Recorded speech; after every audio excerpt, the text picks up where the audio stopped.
ہاں غلام تھے بیچارے یا نوجوان تھے. نوجوانوں پر بزرگوں کو خود ہی حق حاصل ہوتا ہے جو چاہے کرے, اور غلام تو ملکیت ہوتا ہے, زندہ ذبح کر دے تب بھی کوئی پوچھنے والا نہیں.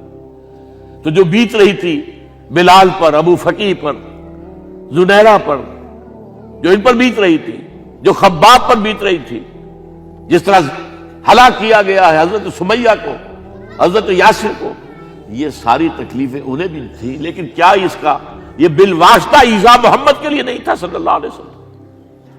آپ کے ساتھی آپ کی جانثار ہیں, لیکن آپ ان سے بھی کیا کہیں, فصبروا فصبروا فصبروا. جب ابو جہل بدترین ٹارچر کر رہا تھا حضرت سمیہ اور حضرت یاسر کو رضی اللہ تعالی عنہما, آپ کے علم میں ہے کیسی کیسی ٹارچر کی ہے.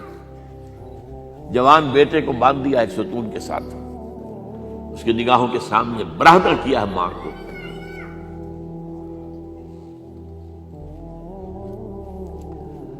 ہاتھ میں ایک مورتی ہے, جب تنگ آ گیا ستا کر تنگ کر کے مار مار کے حضرت سمیہ ٹس سے مس نہیں ہو رہی. کہتا ہے تم ایک دفعہ کہہ دو سمیہ کہ ہاں اس مورتی میں بھی کچھ ہے, میں تمہیں چھوڑ دوں گا. انہوں نے تھوک دیا, برچھا مارا ہے شرمگاہ کے اندر.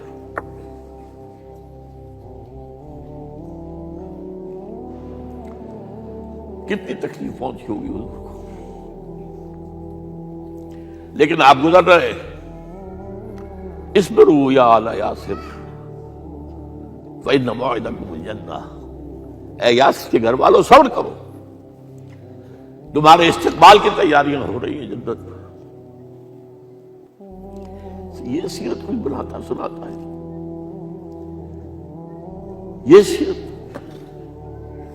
یاسر کے ساتھ کیا کیا ہے, 4 اونٹ نر سانڈ, اور ان کے ساتھ رسے باندھ کر ایک رسے سے ان کا ایک بازو باندھا, ایک سے دوسرا بازو, ایک سے ایک ٹانگ, دوسرے سے دوسری ٹانگ. انہیں دوڑایا ہے کہ پرکھتے ہو جیسے قسم کے. یہ دین ایسے ہی قائم نہیں ہوا. عدل و انصاف کا نظام ٹھنڈے ٹھنڈے قائم نہیں ہوتا, گھر میں آرام سے بیٹھے ہوئے قائم نہیں ہوتا.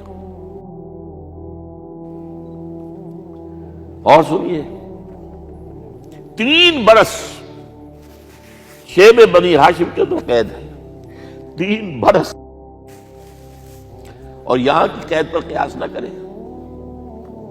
یہاں تو جیل میں کھانے کو ملتا ہے, راشن ملتا ہے, جیسا بھی ملتا تو ہے نا. اور لیڈروں کے لیے تو class A class B class ہے.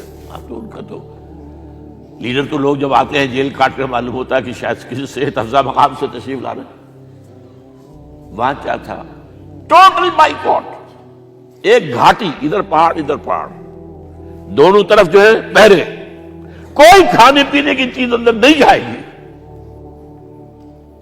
اور پورا خاندان بنی ہاشم, وہ بھی کہ جو ایمان نہیں لائے, وہ قبائلی زندگی تھی نا. بنو ہاشم چونکہ حضور کو پشت پناہی چھوڑنے کو تیار نہیں ہوئے, ابو طالب نے آخری وقت تک بھی ساتھ نہیں چھوڑا.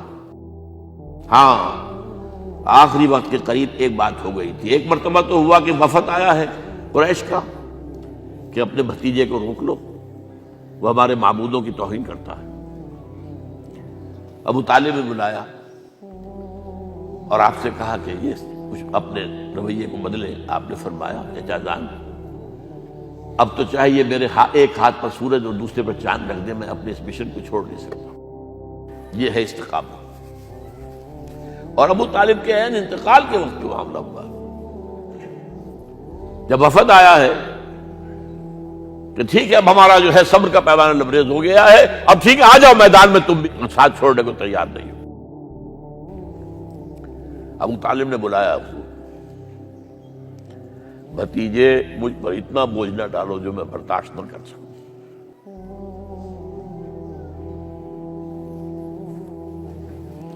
حضور کی آنکھوں میں آنسو آ گئے. چچا جان اب تو یا یہ بات پوری ہوگی یا میں اپنے آپ کو ختم کر دوں, اسی میں ختم ہو جائے. بہرحال شیب بنی ہاشم میں 3 برس اس حال میں گزرے ہیں ٹوٹل بائیکاٹ، کوئی کھانے پینے کی نہیں۔ کچھ لوگ تھے شریف النفس، مثلا حکیم بن حزام تھے رضی اللہ تعالیٰ، اور بعد میں ایمان لے آئے۔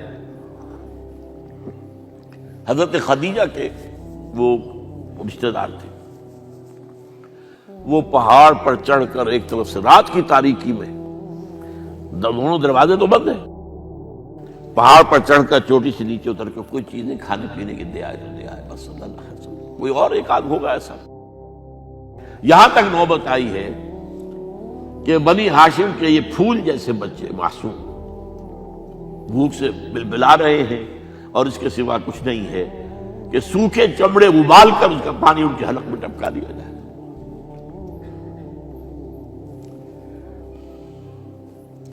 اور جو ہوا وادی طائف میں، جب مکے والوں نے فیصلہ کر لیا کہ آپ قتل کر دو، ابو طالب بھی فوت ہو چکے ہیں، اب کوئی اندیشہ نہیں، کوئی خانہ جنگی شروع نہیں ہوگی، کوئی انٹرا ٹرائبل وار نہیں ہوگی، تو آپ طائف گئے ہیں۔ شاید وہاں کے 3 سردار تھے بڑے، اور یہ طائف اصل میں قریشی کا سمجھیے کہ یہ ان کا گرمیوں کا یہ صحت افزا مقام تھا۔ یہ تمام جو سردار تھے مکے کے، ان کی جائیدادیں وہاں کی، باغات تھے، اور وہاں کے بھی 3 سردار تھے، تو شاید ان میں سے کسی کو اللہ توفیق دے دے۔ وہاں گئے ہیں اور صرف ایک ساتھ ہیں، حضرت زید بن حارثہ، حضرت ابو بکر بھی ساتھ نہیں، سائے کی طرح ساتھ رہنے والا بھی ساتھ نہیں تھا۔ وہاں جا کر جو آپ نے تینوں سے بات کی ہے، تینوں نے وہ باتیں کہی ہیں جو کلیجے کو چیر جائیں۔ تمہارے سوا کوئی اللہ کو نہیں ملا تھا رسول بنانے، جاؤ چلے جاؤ۔ ایک کہتا ہے فوراً چلے جاؤ یہاں سے، اس لیے کہ ہو سکتا ہے کہ تم سچے ہو تو کہیں میں تمہاری توہین نہ کر دوں، اور یہ بھی ہو سکتا ہے تم جھوٹے ہو تو جھوٹے کو میں منہ نہیں لگانا چاہتا۔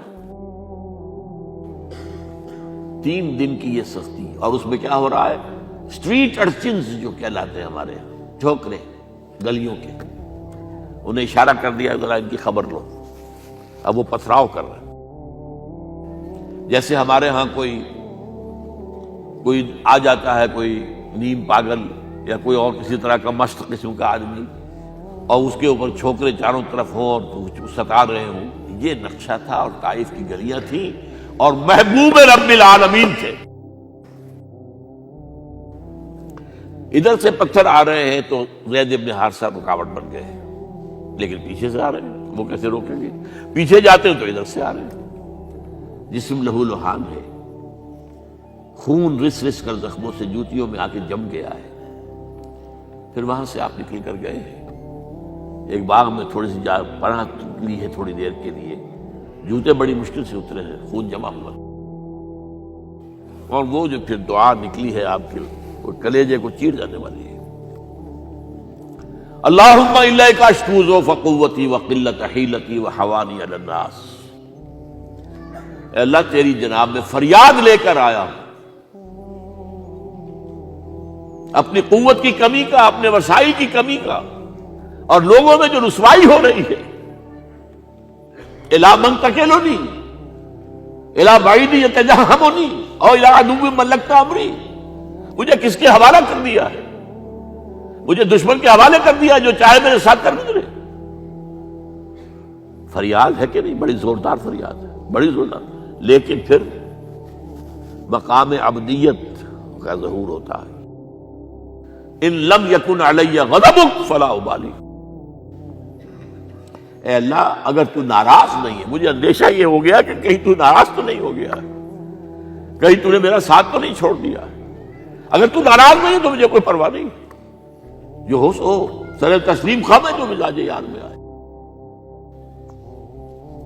واپس آئے ہیں تو مکے میں داخل نہیں ہو سکتے تھے، وہاں تو قتل کا فیصلہ ہو چکا، باہر ہی آپ نے ڈیرا لگایا، زید بن حارثہ کو بھیجا، فلاں شخص کے پاس جاؤ کہ تم اگر امان میں لے لو محمد کو تو محمد آ جائیں، میں تو میری یہ پوزیشن نہیں ہے، میں قریش کے مقابلے میں امان نہیں دے سکتا۔ دوسرے کے پاس بھیجا، اس نے بھی کچھ ایسے جواب دے دیا۔ تیسرے کے پاس جب گئے حضرت زید، مطعم بن عدی، اس نے کہا ٹھیک ہے، میں امان دیتا ہوں محمد کو، وہ آ جائے مکے میں۔ حضور سے آگے کہا، حضور نے فرمایا نہیں جا کر کہو، آ کر لے کر جا۔ کیوں؟ کیا پتا اچانک جو ہے میرے داخل ہوتے ہی کوئی مجھ پر حملہ کرے، قتل کر دے۔ وہ تو یہ کہہ سکے کہ ہمیں کیا پتا تھا کہ مطعم نے جو ہے امان دی ہے، I never knew it۔ اب یہ قبیلے کے اندر یہ ہوتا تھا کہ ایک نے امان دے دی، سب کی طرف سے امان۔ لہذا حضور نے فرمایا آ کر لے کر جاؤ۔ وہ اپنے 6 بیٹوں کو ہتھیار سجا کر لے کر آیا ہے اور پھر لے کر گیا حضور کو، کہتا ہوا گزر رہا ہے راستے میں، لوگوں سن لو محمد میری امان میں ہے صلی اللہ علیہ وسلم۔ اس لیے آپ کو مکے کے اندر پھر 2-2.5 سال مزید رہنے کا موقع ملا ہے، اور اتنا بڑا احسان آپ نے مانا پھر مطعم بن عدی کا کہ غزوہ بدر میں جب 70 اسیر تھے قریش کے حضور کے پاس، تو آپ نے فرمایا تھا کہ اگر آج مطعم زندہ ہوتا اور وہ سفارش کرتا تو میں ان سب کو چھوڑ دیتا بغیر کسی فدیے کے۔ بہرحال یہ چند باتیں میں نے آپ کو بتائی، باقی تو یہ کہ غار ثور ہے کیسی کیسی، اور پھر غزوہ بدر سے پہلے کی رات ہے، اور وہ آپ کا زندگی کا طویل ترین سجدہ ہے۔ اس میں جہاں تک یہ الفاظ بھی آپ نے کہہ دیا، اللہ اگر کل یہ جو 313 یہاں جمع ہیں اگر یہ ختم ہو گئے تو پھر قیامت تک تیرا نام لینے والا کوئی نہیں ہوگا، میں آخری رسول اور میری یہ 15 برس کی کمائی ہے۔ اس وقت کہا حضرت ابوبکر نے، وہ پہردار کی حیثیت سے کھڑے تھے، کہ حسبک حسبک حضور بس کیجئے بس کیجئے۔ بہرحال بدر ہے، احد ہے، زخمی ہوئے ہیں، دندان مبارک شہید ہوئے ہیں، خون اتنا بہا ہے کہ بے ہوش ہو گئے ہیں، اور خبر اڑ گئی ہے کہ آپ شہید ہو گئے۔ یہ سب کچھ، اور سب سے بڑھ کر حمزہ کی لاش سامنے آئی۔ کیسی لاش؟ ناک کٹی ہوئی ہے، کان کٹے ہوئے ہیں، پیٹ چاک کر کے کلیجہ چبایا ہوا ہے۔ کس طرح برداشت کیا ہوگا آپ نے؟ اپنے اوپر تاری کر کے دیکھیں، یہ حمزہ کون ہے؟ چچا ہے، دودھ شریک بھائی ہے، خالہ زاد بھائی ہے، ساتھ کا کھیلا ہوا ہمجولی ہے، اور اس کی لاش ہے۔ جو قلب اطہر پر بیت رہی تھی وہ مدینے میں آ کر ایک بڑا ماحول بدلا ہوا تھا، تب وہ بات سامنے آ گئی۔ جب آپ مدینے واپس تشریف لائے ہیں تو ظاہر بات ہے کہ زیادہ انصار کے لوگ تھے جو شہید ہوئے تھے۔ بدر میں مہاجرین تو میرے خیال 1/4 تھے نمبر کے اندر، 3/4 تو انصاری تھے۔ اسی طریقے سے احد کے اندر معاملہ ہے، تو مختلف گھروں سے عورتوں کے بین کرنے کی آوازیں آ رہی تھی، اس لیے کہ اس وقت تک بین کرنا حرام نہیں قرار دیا گیا تھا، ممنوع نہیں تھا۔ آوازیں سن کر حضور کی زبان مبارک سے نکل گیا، اما حمزہ تو فلا بواکی لہو، ہائے حمزہ کے لیے تو کوئی رونے والی بھی نہیں ہے۔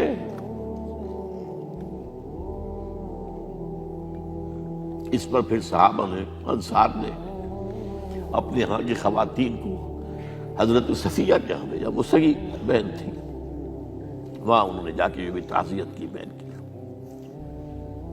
غزوہ احزاب کا آپ نے سن ہی لیا، اسوہ رسول پر نہ معلوم کیا کیا باتیں چیز لوگوں میں مشہور ہو گئی ہیں۔ اسوہ کا لفظ آیا کہاں ہے قرآن میں؟ سورہ احزاب میں۔ وہ اسوہ کیا تھا؟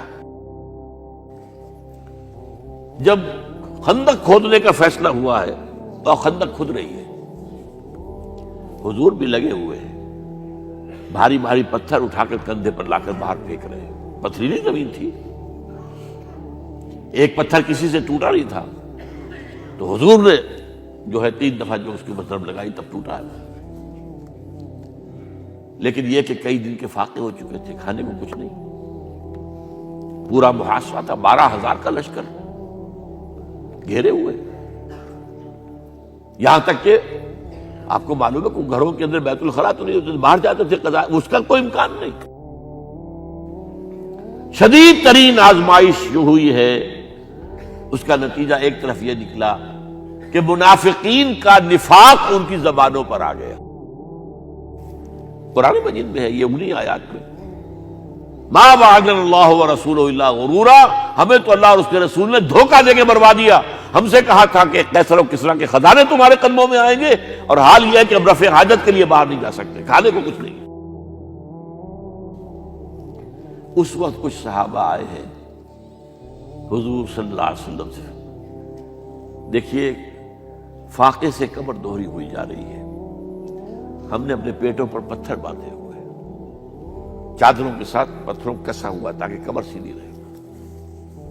حضور نے اپنا کرتا مبارک اٹھا کر دکھایا، 2 پتھر بنے ہوئے۔ یہ ہے اسوہ، یہ ہے آپ کی سنت، آپ کا اسوہ حسنہ۔ لیکن اس اسوہ حسنہ سے فائدہ کون اٹھا سکتا ہے؟ لقد کان لکم فی رسول اللہ اسوۃ حسنۃ لمن کان یرجو اللہ والیوم الآخر وذکر اللہ کثیرا۔ اسوہ تو اپنی جگہ ہے، قرآن میں ہدایت سب کے لیے، ھدی للناس، لیکن فائدہ اٹھائیں گے صرف متقین، ھدی للمتقین، ہے سب کے لیے، اسوہ سب کے لیے ہے، لیکن استفادہ وہی کر سکے گا جو 3 شرطیں پوری کرے: اللہ اور یوم آخر پر ایمان، اور اللہ کا ذکر کثرت کے ساتھ کرے۔